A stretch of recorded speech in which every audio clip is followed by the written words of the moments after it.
जय हिंद। आज हम बात करने वाले हैं ट्यूबरकुलोसिस। ट्यूबरकुलोसिस जिसको हम शॉर्ट में टीबी बोलते हैं।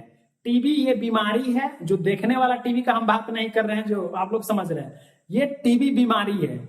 अब इस टीबी बीमारी के बारे में जानेंगे कि टीबी बीमारी आखिर क्या होता है, देन उस किसके कारण होता है, तो उसका क्या लक्षण है, यदि किसी में हो जाए तो इसका क्या क्या लक्षण है, इसको कैसे रोका जा सकता है, देन उसका जो भी टेस्ट वगैरह है, कौन कौन से टेस्ट किए जाते हैं और कौन कौन से ड्रग्स दिए जाते हैं, मेडिसिन दवाइयां दी जाती है उस पेशेंट को। तो चलिए स्टार्ट करते हैं। और मैं बता दूं कि नर्सिंग स्टूडेंट के लिए ये ट्यूबरकुलोसिस जो टॉपिक्स है वो एमएसएन और पैथोलॉजी दोनों के लिए है, प्रॉपर नोट्स है। देखिए डेफिनेशन से हम स्टार्ट करते हैं। देखिए पहला क्या डेफिनेशन है टीबी बीमारी का, इसको क्या बोलते हैं, टीबी। ये पहले कर लीजिए आप लोग, टीबी। देखिए टीबी क्या होती है, जो ट्यूबरकुलोसिस है, it is a chronic infectious disease caused by mycobacterium tuberculi. ये किसके द्वारा कॉज होता है, माइकोबैक्टीरियम ट्यूबरकुलाई का। सबसे पहले हम आपको बता दें कि जो जो ट्यूबरकुलोसिस है, टीबी बीमारी है, वो रेस्पिरेटरी सिस्टम का डिजीज है। कौन सिस्टम का, श्वसन तंत्र जो है हमारा लंग्स है, लंग्स से रिलेटेड ये डिजीज है टीबी बीमारी जो है। वो आप लोग को वन वर्ड में पूछेगा तो ऑब्जेक्टिव के लिए मोस्ट इंपोर्टेंट है वो। देखिए it is a chronic infectious disease, यह एक इन्फेक्शियस डिजीज है जो माइकोबैक्टीरियम ट्यूबरकुलाई के द्वारा होता है। यानी one of the most positive agent कौन है टीबी का, mycobacterium tuberculi, and characterized by the formation of tuber cells और ग्रैनुलोमास इन लंग्स। उस टीबी बीमारी होने के बाद हमारे लंग्स में ग्रैनुलोमास का फॉर्मेशन हो जाता है और ट्यूबर सेल्स का फॉर्मेशन हो जाता है। तो ये फर्स्ट डेफिनेशन है, क्योंकि दो डेफिनेशन लिखना इंपोर्टेंट है आपका। अगर 2 नंबर में पूछता है तो 2 डेफिनेशन डालना ही डालना है। अगर एक डेफिनेशन डालेंगे तो वो आपको 2 नंबर में से 1 नंबर देगा, इसीलिए। Then tuberculosis is a disease which can be defined affecting many system of the body. यह बाद में चल के हमारे अलग अलग सिस्टम को भी अफेक्ट करता है। कौन, टीबी बीमारी। आप लोग देखे होंगे कि कोई टीबी का पेशेंट है, बाद में चल करके अगर टीबी लॉन्ग समय तक है, उसको क्योर नहीं किया गया, यानी उसका इलाज नहीं कराया जाएगा, तो वो हमारे दूसरे ऑर्गन को भी अफेक्ट करने लगता है, यानी हमारे दूसरे बॉडी पार्ट को भी अफेक्ट करता है। तो यही बोला है कि affecting many system of the body but commonly affect on the lungs is called tuberculosis. लेकिन सबसे पहले किसको अफेक्ट करता है, लंग्स को अफेक्ट करता है। तो ये हमारा डेफिनेशन था। अब हम जानते हैं टाइप्स के बारे में। किसके टाइप्स के बारे में, ट्यूबरकुलोसिस यानी टीबी के टाइप्स के बारे में। कौन कौन से टाइप्स होते हैं, जो फर्स्ट वन कौन सा टाइप्स है, फर्स्ट वाला टाइप्स पल्मोनरी ट्यूबरकुलोसिस है, पल्मोनरी ट्यूबरकुलोसिस। सेकेंड है मिलियरी ट्यूबरकुलोसिस। यानी ये 2 प्रकार हैं। किसके 2 प्रकार हैं, टीबी बीमारी के 2 प्रकार हैं। पल्मोनरी ट्यूबरकुलोसिस, पल्मोनरी ट्यूबरकुलोसिस क्या है, it is an infection of respiratory tract caused by the bacteria called Mycobacterium tuberculai। जो पल्मोनरी ट्यूबरकुलोसिस है वह किसके द्वारा कॉज हो रहा है, माइकोबैक्टीरियम ट्यूबरकुलाई जो डिजीज है उसके द्वारा कॉज हो रहा है। अब हम जानेंगे मिलियरी टीबी। पहले हम क्या देख रहे थे, पल्मोनरी टीबी के बारे में। अब हम देखेंगे मिलियरी टीबी। देखिए मिलियरी टीबी क्या होता है, it is a lungs tuberculosis. ये क्या है, लंग्स ट्यूबरकुलोसिस है। It is a lungs tuberculosis with arise from any organ of the body to the lungs. यानी कि हमारे बॉडी के किसी भी ऑर्गन से एराइज होकर के कहां पहुंच जाता है, लंग्स में पहुंच जाता है, जो आपका फेफड़ा है वहां पहुंच जाता है। When bacteria rich in blood, जब क्या, जो बैक्टीरिया होता है वो किसमें चला जाता है, मिल जाता है ब्लड में, खून में मिक्स हो जाता है एंड स्प्रेड वेरी रैपिडली। इसलिए तो बोला गया है कि लंग्स के साथ साथ हमारे बॉडी के दूसरे भी ऑर्गन्स को क्या करता है, अफेक्ट करता है। अब अफेक्ट करता है वो आपको पता चल गया कैसे अफेक्ट कर रहा है, क्योंकि जो हमारा ब्लड है होल ओवर बॉडी में सप्लाई होता है, यानी पूरी बॉडी में ब्लड सप्लाई होता है, जहां से काटिएगा ब्लड गिरेगा। बाल का बात नहीं कर रहे हैं हम, बाल में से ब्लड नहीं गिरता है और नाखून में से, याद रखना। और ये क्या करता है, स्प्रेड होता है very rapidly, so many time difficult to save patient, यानी सॉरी मेनी टाइम है, यानी कि जो मिलियरी टीबी के कंडीशन में पेशेंट, ये तो ज्यादा क्रॉनिक स्टेज हो जाएगा, तो उस स्टेज में पेशेंट को बचाना, सुरक्षित रखना भी मुश्किल हो जाता है, यानी कुल मिलाकर के डेथ हो जाता है। देन कॉजेज की बात करेंगे हम, किसके कॉजेज के बारे में, जो टीबी है, टीबी जो कॉज है किसके कारण होता है, ये कारण बोलते हैं हिंदी में इसको, कारण। ये पहला तो माइकोबैक्टीरियम ट्यूबरकुलोसिस जो बैक्टीरिया है उसके कारण टीबी कॉज हो रहा है, किसके कारण, माइकोबैक्टीरियम ट्यूबरकुलोसिस के कारण। सेकेंड कॉज है स्पूटम ऑफ टीबी पेशेंट, यानी कि जो टीबी से ग्रसित पेशेंट है, अफेक्टेड पेशेंट है, उसका स्पूटम के कांटेक्ट में अगर आप आ जाएंगे तो आपको भी टीबी हो सकता है, इसीलिए ये बहुत इंपॉर्टेंट होता है कि उसको प्रॉपर आइसोलेट करना। Then droplet infection like cough and cold. अब ड्रॉपलेट इन्फेक्शन, जो ड्रॉपलेट इन्फेक्शन यानी कि जब वो खांसी करता है, कोल्ड है, उसके जो मुंह से निकलेगा तो आप क्या उसके कांटेक्ट में आएंगे तो वो भी हो जाएगा। Then bacteria is also present in stool और यूरिन, कि कौन से, जो टीबी से अफेक्टेड पेशेंट होंगे उसके जो यूरिन होगा, पेशाब होगा, उसमें भी बैक्टीरिया प्रेजेंट होगा, और स्टूल होगा उसमें भी प्रेजेंट होगा। देन नेक्स्ट कॉज है most commonly inter by inhalation, ये ज्यादा किसके द्वारा होता है, इनहेलेशन के कारण, यानी कि वो रेस्पिरेटरी ट्रैक्ट में ज्यादा सीधा हम इनहेल करते हैं और रेस्पिरेटरी ट्रैक्ट में जानते हैं। आगे आपको पता चलेगा, जो पैथोफिजियोलॉजी पढ़ेंगे उसमें आप एक्चुअल पता चल जाएगा कि कैसे गया है। देन अब हम सिम्टम्स की बात करते हैं, ये तो कॉजेस था, अब सिम्टम्स देखते हैं कि सिम्टम्स क्या क्या होता है। फर्स्ट सिम्टम्स है फीवर, लो ग्रेड फीवर होता है, जब टीबी बीमारी हो जाता है किसी भी व्यक्ति को तो लो ग्रेड फीवर होता है। देन बॉडी एक, क्या होता है बॉडी एक, जो पूरे बॉडी में दर्द करेगा, पूरा शरीर में दर्द होगा। देन हेडेक, सर दर्द करेगा। प्लेड्यूटिक पेन, प्लेड्यूटिक पेन इसलिए क्योंकि जो लंग्स का कवरिंग होता है वो प्लेयूरा से कवर होता है, वहां पेन क्रिएट होगा तो वो प्लेड्यूटिक पेन होगा। देन लॉस ऑफ एपेटाइट यानी एनोरेक्सिया। देन वीकनेस, अब ये कमजोर पड़ जाएगा। हेपेटाइटिस, कफ में जब वो खांसी करेगा कफ निकलेगा, उसमें ब्लड भी का मात्रा रहेगा, उसको हेपेटाइटिस बोलते हैं। Cough and cold. Then lethargy, lethargy यानी थकान, वही fatigue. Then pain during breathing, जब वो श्वास लेगा तब भी उसको पेन होगा। और ये है चिल्स, यानी कि जो एकदम ठंडा लगना। अब हम बात करेंगे क्या, पैथोफिजियोलॉजी के बारे में जानेंगे। किसके पैथोफिजियोलॉजी, ट्यूबरकुलोसिस के पैथोफिजियोलॉजी के बारे में देखते हैं। ये आपको अभी हम बताएं डिफिनेशन, टाइप्स, कॉजेज और सिम्टम्स। पैथोफिजियोलॉजी, ये क्या है, पैथोफिजियोलॉजी के बारे में अब हम देखेंगे।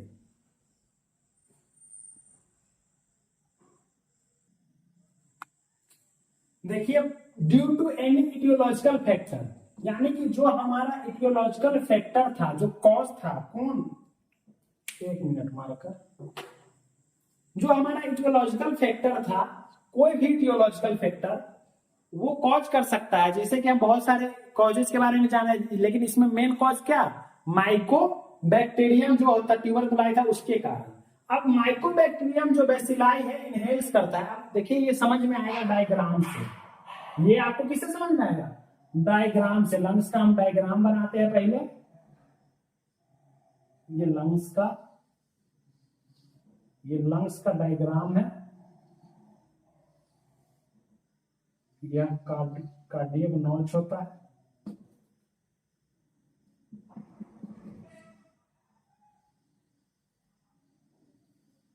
ये लंग्स का क्या है डायग्राम है, देखिए। अब ये क्या है, इसको हम बोलते हैं ट्रेकिया। जो जुड़ा होता है हमारा जो श्वसन तंत्र है वो है। अब ये श्वसन तंत्र कहाँ आता है लेकर के, जो भी हम जो ऑक्सीजन इनहेल करते हैं वो हमारे लंग्स के अंदर आता है। लंग्स में भी बहुत सारे ब्रांचेज होते हैं, ये आप लोग अच्छा से बना लीजिएगा। ये लंग्स में बहुत सारे ब्रांचेज है, देखिए इसको हम अच्छा से बना दे रहे हैं।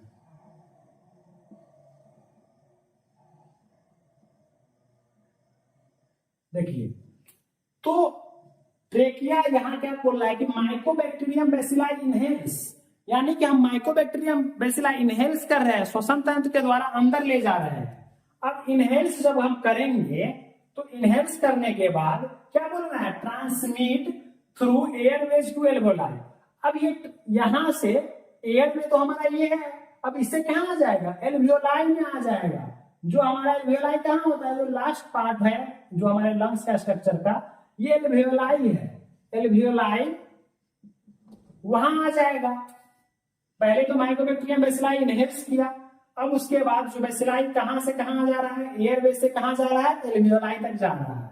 देन उसके बाद मल्टीप्लीकेशन हो जा रहा है, बैक्टीरिया जो आया है उसका धीरे धीरे बढ़ जा रहा है। मल्टीप्लीकेशन यानी उसका ग्रोथ बढ़ जाना, तो वही मल्टीप्लीकेशन हुआ। देन मल्टीप्लीकेशन होकर के कहां जाता है, transfer to lymph system and blood stream, यानी हमारा जो लिम्फेटिक सिस्टम है उसमें जाता है और ब्लड स्ट्रीम में जाता है, यानी सेरेब्रल कॉर्टेक्स और किडनी एंड बोन में ट्रांसफर हो जाता है। देन इम्यून सिस्टम रेस्पॉन्स, यानी कि जो बैक्टीरिया अंदर जाएगा तो हमारा इम्यूनिटी तो भाई रुकेगा ना। यदि आपके घर पर कोई आक्रमण करने जाएगा तो आप तो उसको रोकिएगा ना, लड़ जाते हैं कि नहीं लड़ जाते हैं। तो सेम उसी तरह हमारे बॉडी में कोई भी फॉरेन पार्टिकल्स इंटर करता है तो हमारे बॉडी का इम्यून सिस्टम पूरा डिफेंस अपना हथियार लेकर के खड़ा हो जाता है। जो उसका हथियार होता है वो, आपके पास जो हथियार है वो लेकर के अपना प्रोटेक्शन करते हैं। तो सेम उसी तरह हमारे शरीर के अंदर जो हमारा इम्यून सिस्टम है, जो डिफेंस मैकेनिज्म का काम करता है, वो रोकता है उस बैक्टीरिया को। Then phagocytes engulf to many bacteria, उसी दौरान जो फैगोसाइट्स का काम क्या होता है, बहुत सारे बैक्टीरिया को निगल जाना, यानी इंगल्फ कर जाना, तो निगल जाता है। देन निगलने के बाद टीबी लिम्फोसाइट्स बेसिलाई जो होता है स्प्रेड इन नॉर्मल टिश्यू, और नॉर्मल टिश्यू से स्प्रेड होने के बाद एक्यूमुलेशन हो जाता है एक्सुडेट का, कहां, एल्वेओलाई में एक्यूमुलेशन हो जाता है। देन जो एक्सुडेट है, जो म्यूकस लग रहा है, देन ब्रोंकोनिमोनिया कॉज होता है, ट्यूबरकुलोसिस कॉज होता है। यानी ये टीबी, ये अफेक्टेड लंग आप बोल सकते हैं, ये हेल्दी लंग है। तो ये क्या था, टीबी कॉज का ये पूरा प्रोसेस था, ये पैथोफिजियोलॉजी था। अब हम पैथोफिजियोलॉजी के बाद किसका बात करेंगे, जो डायग्नोस्टिक इवैल्यूएशन है, इन्वेस्टिगेशन है। क्या क्या इन्वेस्टिगेशन करेंगे कि जो ट्यूबरकुलोसिस है उसको डिटेक्ट करने के लिए हम क्या क्या इन्वेस्टिगेशन करते हैं, वो आपको हम बता रहे हैं।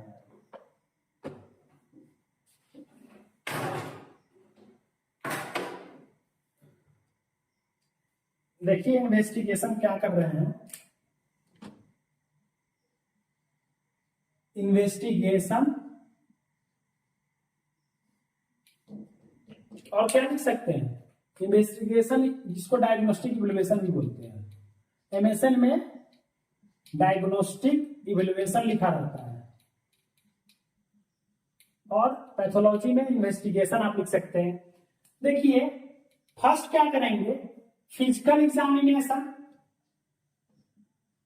फिजिकल एग्जामिनेशन करेंगे, जो पेशेंट अफेक्टेड है, यानी जिसको डिजीज कॉज हो चुका है, तो उसका हम फिजिकल एग्जामिनेशन तो टेस्ट करेंगे। जो भी होता है फिजिकल एग्जामिनेशन आप लोग जानते होंगे, नर्सिंग फाउंडेशन में पढ़े होंगे, इंस्पेक्शन, पाल्पेशन, परकशन मेथड से पूरा हेड टू टो एग्जामिनेशन करते हैं। Then history collection, history collect करेंगे। किसका हिस्ट्री कलेक्ट करेंगे, जो पेशेंट है उसका हम हिस्ट्री कलेक्ट करते हैं।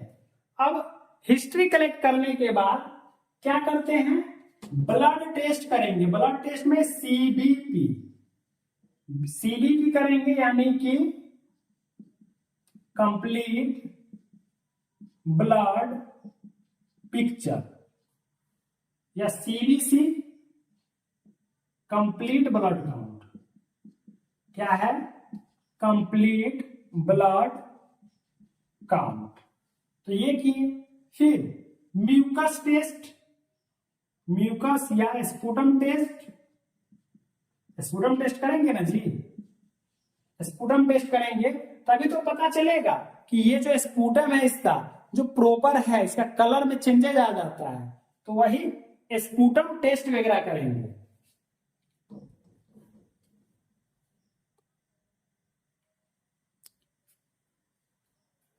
देन नेक्स्ट क्या करते हैं, ईएसआर, ईएसआर इरिथ्रोसाइट,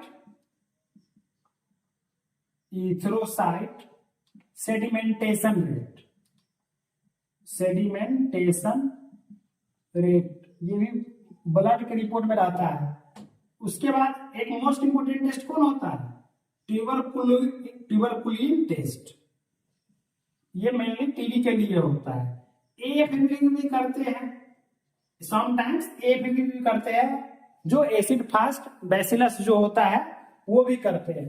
तो इतने सारे टेस्ट करते हैं किसको डिटेक्ट करने के लिए, जो टीबी है, यानी कि जो टीबी है, ट्यूबरकुलोसिस है, उसके डिटेक्शन के लिए हम इतने सारे टेस्ट करते हैं। अब हम जानेंगे क्या, मैनेजमेंट के बारे में जानेंगे। किसका मैनेजमेंट के बारे में जानेंगे, तो टीबी को कैसे रोका जा सकता है, यानी कि उसका प्रिवेंशन, उसका मैनेजमेंट। तो हम जानते हैं, देखते हैं कि क्या है मैनेजमेंट टीबी का। टीबी का मैनेजमेंट, सबसे पहले हम मेडिकल मैनेजमेंट का बात करते हैं। देखिए इसमें जो टीबी है उसको मेडिकल मैनेजमेंट देते हैं, सर्जिकल मैनेजमेंट, नर्सिंग मैनेजमेंट, जो ये एमएसएन में मैनेजमेंट लिखना इंपॉर्टेंट होता है। तो ये मैनेजमेंट, मैनेजमेंट में ये मेडिकल मैनेजमेंट, मेडिकल मैनेजमेंट में 3 बार ड्रग्स देते हैं, यानी कि फर्स्ट लाइन क्या क्या देते हैं, first line drugs, first line drugs,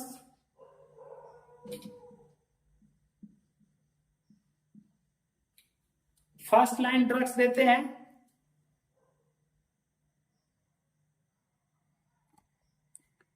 second line drugs देते हैं, सेकेंड लाइन ड्रग्स देते हैं, और थर्ड लाइन ड्रग्स देते हैं, थर्ड लाइन ड्रग्स। ये 3 ड्रग्स देते हैं। फर्स्ट लाइन ड्रग्स कब देते हैं, जो पहले देते हैं, ये इसलिए तो उसका नाम फर्स्ट लाइन है। अब सेकेंड लाइन क्यों लिखा है, जब फर्स्ट लाइन से टीबी बीमारी जो है, ट्यूबरकुलोसिस बीमारी है, वो नहीं कंट्रोल हो पाता है, तब सेकेंड लाइन ड्रग्स चलाते हैं। सेकेंड लाइन ड्रग्स से भी नहीं ठीक होता है, तब थर्ड लाइन ड्रग्स चलाते हैं। तो ये सिस्टमेटिक चलता है, ना कि सब एक ही बार खिला दीजिए ठीक हो जाएगा, ऐसा कुछ भी नहीं है। फर्स्ट लाइन ड्रग्स में पहला ड्रग्स क्या देते हैं, आइसोनियाजिड, आइसोनियाजिड ये फर्स्ट ड्रग्स है। पैराजिनामाइड, पैराजिनामाइड, और क्या देते हैं, इथानब्यूटॉल, इथानब्यूटॉल, और क्या देते हैं, स्ट्रेप्टोमाइसिन, स्ट्रेप्टोमाइसिन, स्ट्रेप्टोमाइसिन देते हैं। और एक और ड्रग्स देते हैं जो है क्या, रिफाम्पिसिन, रिफाम्पिसिन। तो ये टोटल 5 ड्रग्स देते हैं, किसमें, फर्स्ट लाइन ड्रग्स में। फर्स्ट लाइन ड्रग्स में हम ये 5 ड्रग्स देते हैं। अब इसमें सेकेंड लाइन ड्रग्स में क्या क्या देते हैं वो जानते हैं। देखिए अमीकासिन, कानामाइसिन,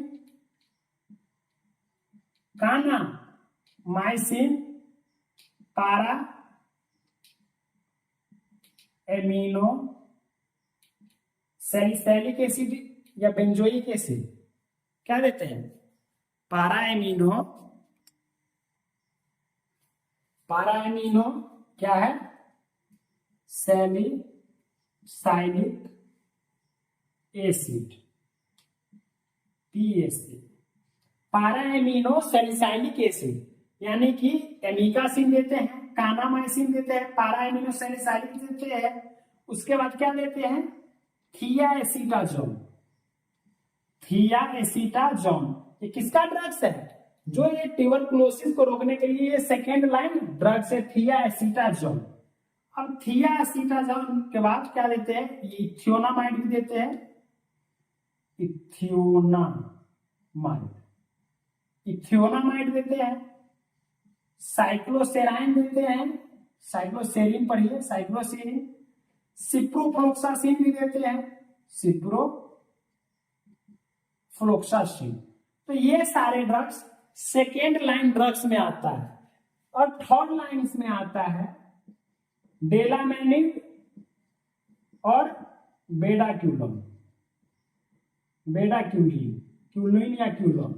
तो ये मेडिकल मैनेजमेंट है। किसका मेडिकल मैनेजमेंट है, तो ट्यूबरकुलोसिस के लिए इतने सारे दवाइयां दिया जाता है, तब जाके टीबी रुकता है। अब ये मेडिकल मैनेजमेंट है। सर्जिकल मैनेजमेंट में जब टीबी नहीं कंट्रोल होता है तब क्या करते हैं, सर्जरी करते हैं। सर्जिकल मैनेजमेंट में सर्जरी के थ्रू, यानी कि जो अफेक्टेड एरिया होगा, अफेक्टेड पार्ट होगा, उसको कट करके निकाल देंगे तो प्रॉब्लम सॉल्व हो जाएगा। नर्सिंग मैनेजमेंट में तो आप लोगों को पता ही है, जो भी केयर वगैरह प्रोवाइड करना, प्रॉपर मेडिकेशन वगैरह देना, देन डॉक्यूमेंटेशन, क्या क्या मेडिकेशन दिए हैं वो चार्ट बनाना, इनटेक आउटपुट चेक करना, उसको जो स्टीम इनहेलेशन वगैरह है वो प्रोवाइड कराना, ब्रीथिंग एक्सरसाइज दिलवाना। तो ये सब किसके अंदर आ जाएंगे, नर्सिंग मैनेजमेंट के अंदर आ जाएंगे। और हेल्थ एजुकेशन भी आप अगर लिखना चाहेंगे तो वो लिख सकते हैं। अब इसमें कभी कभी मैनेजमेंट में डायग्नोसिस वगैरह भी लिखना होता है, यानी नर्सिंग केयर प्लान बनाना होता है। तो आप एनसीपी में क्या क्या डायग्नोसिस बन सकता है इसका, जैसे कि प्लूरिटिक पेन होगा अकॉर्डिंग क्या रिलेटेड टू डिजीज कंडीशन के कारण, या extra accumulation of fluid in the lungs, ज्यादा फ्लूइड लंग्स में बढ़ जाएगा तो पेन होगा। देन उसके बाद क्या होना, इन्फेक्टिव ब्रीथिंग पैटर्न, श्वास लेने में ब्रीथिंग पैटर्न डिस्टर्ब हो जाना, फिर ब्रीथिंग डिफिकल्टी पर बना सकते हैं। तो ये डायग्नोसिस बनाने के बाद आप लोग एनसीपी एक मैनेजमेंट जरूर बनाइएगा। नर्सिंग केयर प्लांट में जो भी नर्सिंग प्रोफेशन जो पढ़े थे उसमें एक एनसीपी बनाइएगा। तो ये हमारा क्या था, ट्यूबरकुलोसिस। आई होप सभी लोगों को समझ में आया होगा। तो इस चैनल को और इस वीडियो को लाइक करें, पहले सब्सक्राइब करें और शेयर भी करें अपने दोस्तों के साथ, जो कि इजीली नोट्स भी गेन कर सके और समझ भी सके। थैंक्स फॉर वॉचिंग दोस्तों।